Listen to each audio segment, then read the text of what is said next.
Hi, it's Neil Sean here on Your Entertainment News with a gorgeous hunk of love that is, of course, Mr. Darius. He tells us all about the history of the big bands on his brand new tour. Remember though, Darius? If you miss it, you miss out. How could you miss Darius today on Your Entertainment News? 1, 2, 1, 2.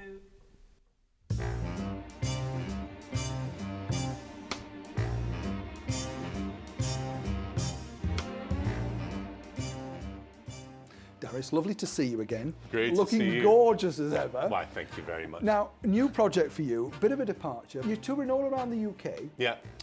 And sort of describe the show to me from the minute we sit down in the seat. It's a narrated story of the history of the big band, what it meant then. The big bands were the pop or rock or hip hop of their era.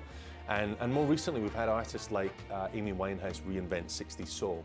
Well, this is a hark back to 20s and 40s crooning, and then a reinvention of that with some modern tracks that I've been writing for my forthcoming album that creep up at the end of the show. So it's a chronological journey, and it also follows some of the naughtier aspects of big band, the idea of burlesque. Burlesque was something that went hand in hand with big band and was a nod very much at the soldiers who at the time wanted their pin-up to come and dance for them. And often, we had characters like Marilyn Monroe that could do both. They could sing and they put on a great show. And they look good. And they look great, But the idea of burlesque was kind of born out of the jazz clubs and of the idea of the brass sections that really punctuated the dance moves that these burlesque dancers performed.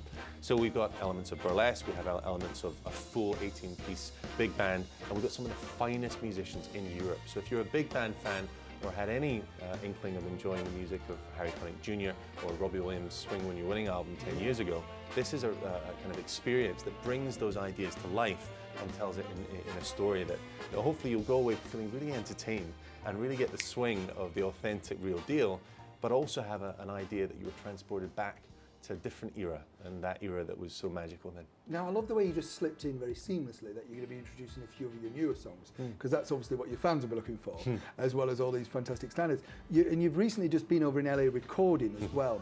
How has your songwriting moved on then? Where are we at now? Do you write about, because when you're young, you obviously wrote about being a young man, didn't you? You know what I mean? You grow up, sadly, don't you? Yeah, you do. One grows up. It's been 10 years since, since I first audition, and I wrote Colorblind 10 years ago, and since then I've been lucky to have had the fortune to have had the responsibility of being effectively a stepfather to two young boys in a relationship where I had the experience of having my life change. It's not the same as maybe having your own children, but it's the next closest thing, and that sense of responsibility and that sense of realizing that life really isn't about me, it's about what I can give you, it's about what I can share to those people that I love that are close to me.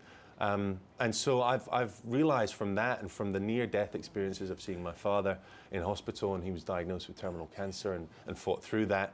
I've written a song about that, about the idea of not wanting to let go of someone you love. And then more recently, I was in a near-death experience myself with a car crash, and all of these experiences, they educate you as to how you perceive the world, And I can imagine you lying there in hospital with a neck brace thinking, have thought of a good lyric here. That's right. It's like, we could write this. What rhymes with third vertebrae? It's been something that I've been very lucky to have been part of, this show business. It's something that I've grown through, and I feel really great that I've been able to put those elements of acting, of singing, of my love of music into this new show. Now, you're going to be singing one of my favourite songs, I've Got You Under My Skin. What does this song mean to you?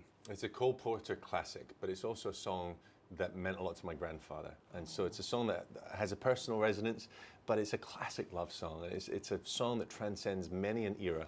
Back in its day, it would have been the bleeding love of its time, and there's something incredibly romantic about it. I've always wanted to say this. Darius, take it away. 1, 2, 1, 2.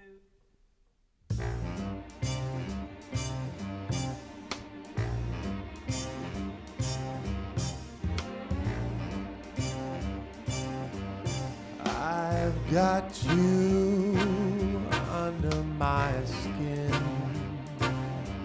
I've got you deep in the heart of so deep in my heart that you're really a part of me. I've got you under my skin. I tried so not to give in. I said to myself, this affair really won't go so well. But why should I try to resist when, baby, I know so well I've got you under my skin. I'd sacrifice anything, come what might, for the sake of having you near, in spite of a warning voice that comes in the night and repeats how it repeats in my ear.